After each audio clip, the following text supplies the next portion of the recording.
ಎಲ್ಲರಿಗೂ ನಮಸ್ಕಾರ. ಕರ್ನಾಟಕ ಪರೀಕ್ಷಾ ಪ್ರಾಧಿಕಾರದ ಅಡಿಯಲ್ಲಿ ನಡೆಯುತ್ತಿರುವಂತಹ ಸಿವಿಲ್ ಪೊಲೀಸ್ ಕಾನ್ಸ್ಟೇಬಲ್ ಹುದ್ದೆಯ ನೇಮಕಾತಿಗೆ ಸಂಬಂಧಿಸಿದಂತೆ ಈ ವಿಡಿಯೋದಲ್ಲಿ OMR ಶೀಟ್ ಮತ್ತು ಪರೀಕ್ಷೆಗೆ ಸಂಬಂಧಿಸಿದಂತೆ ಕೆಲವು ಪ್ರಮುಖ ಮಾಹಿತಿಗಳನ್ನು ತಿಳಿಸಿಕೊಡ್ತಾ ಇದ್ದೇನೆ. ಈ ಒಂದು ಸಿವಿಲ್ ಪೊಲೀಸ್ ಕಾನ್ಸ್ಟೇಬಲ್ ನೇಮಕಾತಿಯ ಸ್ಪರ್ಧಾತ್ಮಕ ಪರೀಕ್ಷೆಗೆ ಹೋಗುವಂತಹ ಅಭ್ಯರ್ಥಿಗಳು ಒಮ್ಮೆ ಈ ವಿಡಿಯೋನ ಪೂರ್ತಿ ನೋಡಿ ಮಾಹಿತಿಯನ್ನು ತಿಳ್ಕೊಳ್ಳಿ. ಮೊದಲಿಗೆ KA ಅಡಿಯಲ್ಲಿ ನಡೆಯುತ್ತಿರುವಂತಹ ನೇಮಕಾತಿ ಸ್ಪರ್ಧಾತ್ಮಕ ಪರೀಕ್ಷೆಯಲ್ಲಿ OMR ಶೀಟ್ ನಲ್ಲಿ ಕೆಲವೊಂದು ಬದಲಾವಣೆಗಳನ್ನು ಮಾಡಲಾಗಿರುವಂತದ್ದು. ಇದು ಎಲ್ಲಾ ಅಭ್ಯರ್ಥಿಗಳಿಗೆ ಗೊತ್ತಿರೋದಿಲ್ಲ, ಆದ್ದರಿಂದ ಈ ವಿಡಿಯೋದಲ್ಲಿ ಮಾಹಿತಿಯನ್ನು ತಿಳಿಸ್ಕೊಡ್ತಾ ಇದ್ದೀನಿ. OMR ಶೀಟ್ ನಲ್ಲಿ ಬದಲಾವಣೆ ಆಗಿರುವಂತಹ ವಿಷಯಗಳ ಬಗ್ಗೆ ನೋಡ್ತಾ ಹೋಗೋದಾದ್ರೆ, ನೀವು ಸ್ಕ್ರೀನ್ ಮೇಲೆ ಕಾಣ್ತಾ ಇರೋ ಹಾಗೆ ಈಗ KA ಅಡಿಯಲ್ಲಿ ನಡೆಯುತ್ತಿರುವಂತಹ ಎಲ್ಲಾ ನೇಮಕಾತಿಯ ಸ್ಪರ್ಧಾತ್ಮಕ ಪರೀಕ್ಷೆಯಲ್ಲಿ ನೀಡುವಂತ OMR ಶೀಟ್ ನಲ್ಲಿ ನಿಮಗೆ 4 ಆಪ್ಷನ್ಗಳು ಕಾಣ್ಲಿಕ್ಕೆ ಸಿಗೋದಿಲ್ಲ. ಇದರ ಬದಲಾಗಿ ನಿಮಗೆ 5 ಆಪ್ಷನ್ಗಳು ಕಾಣ್ಲಿಕ್ಕೆ ಸಿಗುತ್ತೆ. ಇಲ್ಲಿ ನೀವು ನೋಡ್ತಾ ಇರಬಹುದು, ಈ ರೀತಿ ನಿಮಗೆ 5 ಆಪ್ಷನ್ಗಳು ಕಾಣ್ಲಿಕ್ಕೆ ಸಿಗುತ್ತೆ. ಇಲ್ಲಿ ಹಲವಾರು ಅಭ್ಯರ್ಥಿಗಳಿಗೆ ಡೌಟ್ ಇರಬಹುದು, ನಿಮಗೆ ಪರೀಕ್ಷೆಯಲ್ಲಿ ಪ್ರತಿಯೊಂದು ಪ್ರಶ್ನೆಗೂ 4 ಉತ್ತರಗಳನ್ನು ನೀಡಲಾಗಿರುತ್ತದೆ, ಆದ್ರೆ OMR ಶೀಟ್ ನಲ್ಲಿ 5 ಆಪ್ಷನ್ಗಳನ್ನ ಯಾಕೆ ನೀಡಲಾಗಿದೆ ಅನ್ನೋದ್ರ ಬಗ್ಗೆ ಡೌಟ್ ಇರುತ್ತೆ. ಈ ಬಗ್ಗೆ ಕ್ಲಾರಿಫಿಕೇಶನ್ ನೀಡ್ತಾ ಇದ್ದೀನಿ, ನೋಡ್ಕೊಳ್ಳಿ. ಈ ಒಂದು ಸಿವಿಲ್ ಪೊಲೀಸ್ ಕಾನ್ಸ್ಟೇಬಲ್ ನೇಮಕಾತಿಯ ಸ್ಪರ್ಧಾತ್ಮಕ ಪರೀಕ್ಷೆಯಲ್ಲೂ ಕೂಡ ನಿಮಗೆ ಇದೇ ರೀತಿ OMR ಶೀಟ್ ನ ನೀಡಲಾಗ್ತದೆ. ನಿಮಗೆ ಪ್ರಶ್ನೆ ಪತ್ರಿಕೆಯಲ್ಲಿ ಪ್ರತಿಯೊಂದು ಪ್ರಶ್ನೆಗೂ 4 ಪರ್ಯಾಯ ಉತ್ತರಗಳನ್ನು ನೀಡಲಾಗಿರ್ತದೆ. ಆ 4 ಪರ್ಯಾಯ ಉತ್ತರಗಳಲ್ಲಿ ನಿಮಗೆ ಯಾವ ಆಪ್ಷನ್ ಉತ್ತರ ಅನಿಸುತ್ತೋ ಅದನ್ನೇ ಇಲ್ಲಿ OMR ಶೀಟ್ ನಲ್ಲಿ ಈ 4 ಆಪ್ಷನ್ಗಳಲ್ಲಿ ಯಾವ ಆಪ್ಷನ್ ನಲ್ಲಿ ಉತ್ತರ ಇರ್ತದೆಯೋ ಆ ಆಪ್ಷನ್ ನ ನೀವು ಶೇಡ್ ಮಾಡ್ಕೊಳ್ಬೇಕಾಗಿರ್ತದೆ. ಹೀಗೆ ನೀವು ಶೇಡ್ ಮಾಡುವಂತ ಪ್ರತಿಯೊಂದು ಪ್ರಶ್ನೆಗೂ ಈ ರೀತಿ ಮೊದಲು ನೀಡಿರುವಂತ 4 ಆಪ್ಷನ್ಗಳಲ್ಲಿ ಯಾವ ಆಪ್ಷನ್ ನಲ್ಲಿ ಉತ್ತರ ಅನ್ಸುತ್ತೋ ಆ ಆಪ್ಷನ್ ನ ಶೇಡ್ ಮಾಡ್ಕೊಳ್ಬೇಕು. ನಿಮಗೆ ಡೌಟ್ ಇರೋ ಹಾಗೆ ಈ 5ನೇ ಆಪ್ಷನ್ ನ ಯಾವಾಗ ಶೇಡ್ ಮಾಡಬೇಕು ಅಂತ ನೋಡೋದಾದ್ರೆ, ಈಗಾಗಲೇ ನಿಮಗೆ ಗೊತ್ತಿರೋ ಹಾಗೆ ಈ ಒಂದು ಸಿವಿಲ್ ಪೊಲೀಸ್ ಕಾನ್ಸ್ಟೇಬಲ್ ನೇಮಕಾತಿಯ ಪರೀಕ್ಷೆಯಲ್ಲಿ ಒಟ್ಟು ನಿಮಗೆ 100 ಪ್ರಶ್ನೆಗಳನ್ನು ಕಾಣ್ಲಿಕ್ಕೆ ಸಿಗುತ್ತೆ. ಈ ಒಂದು ಪರೀಕ್ಷೆಯಲ್ಲಿ ಎಲ್ಲಾ ಅಭ್ಯರ್ಥಿಗಳು ಈ 100 ಪ್ರಶ್ನೆಗಳಿಗೂ ಕೂಡ ಆನ್ಸರ್ ಮಾಡ್ಲಿಕ್ಕೆ ಸಾಧ್ಯತೆ ಇರೋದಿಲ್ಲ. ಕೆಲವೊಂದು ಅಭ್ಯರ್ಥಿಗಳು 90 ಪ್ರಶ್ನೆಗಳನ್ನ ಅಟೆಂಡ್ ಮಾಡಬಹುದು.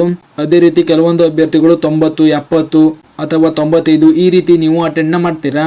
ಇಲ್ಲಿ ನೀವು ಏನ್ ಮಾಡ್ಬೇಕು ಅಂದ್ರೆ, ಇಲ್ಲಿ ನಾನು ಎಕ್ಸಾಂಪಲ್ ಮೂಲಕ ನಿಮ್ಗೆ ಎಕ್ಸ್ಪ್ಲೇನ್ ಮಾಡ್ತೀನಿ, ನೋಡ್ಕೊಳ್ಳಿ. ನೀವೇನಾದ್ರೂ 90 ಕ್ವಶನ್ ಗಳನ್ನ ಅಟೆಂಡ್ ಮಾಡಿದ್ದೀರಿ ಅಂತ ತಿಳ್ಕೊಳ್ಳಿ.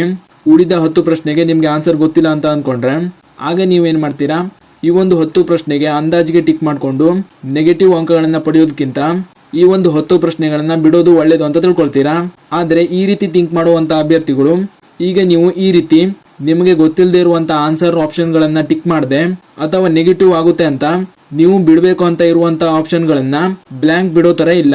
ನೀವು ಈ ರೀತಿ ಬಿಡಬೇಕು ಅನ್ಕೊಳ್ಳುವಂತ ಪ್ರಶ್ನೆಗಳನ್ನ ಆ ಪ್ರಶ್ನೆಗಳಿಗೆ ನೀವು 5ನೇ ಆಪ್ಷನ್ ನ ಶೇಡ್ ಮಾಡ್ಕೊಳ್ಬೇಕಾಗಿರ್ತದೆ. ಈ ರೀತಿ ನೀವು ಬಿಡಬೇಕು ಅನ್ಕೊಳ್ಳುವಂತ ಎಲ್ಲಾ ಪ್ರಶ್ನೆಗಳಿಗೂ ಕೂಡ ಈ ಒಂದು 5ನೇ ಆಪ್ಷನ್ ನ ಶೇಡ್ ಮಾಡ್ಕೊಳ್ಬೇಕಾಗಿರ್ತದೆ. ಹೀಗೆ ನೀವು 5ನೇ ಆಪ್ಷನ್ ನ ಶೇಡ್ ಮಾಡೋದ್ರಿಂದ ನೀವು ಬಿಡುವಂತ ಆ ಒಂದು ಪ್ರಶ್ನೆಗಳಿಗೆ ನೆಗೆಟಿವ್ ಮಾರ್ಕಿಂಗ್ ಆಗೋದಿಲ್ಲ. ನೀವೇನಾದ್ರೂ ಯಾವ್ದಾದ್ರು ಪ್ರಶ್ನೆ ಆನ್ಸರ್ ಗೊತ್ತಿಲ್ಲ ಅಂತ ಆ ಒಂದು ಪ್ರಶ್ನೆಗೆ ಯಾವುದೇ ಆಪ್ಷನ್ ನ ಶೇಡ್ ಮಾಡದೇ ಇದ್ರೆ ನಿಮ್ಗೆ ಆ ಒಂದು ಪ್ರಶ್ನೆಗೆ ನೆಗೆಟಿವ್ ಮಾರ್ಕಿಂಗ್ ಆಗುತ್ತೆ.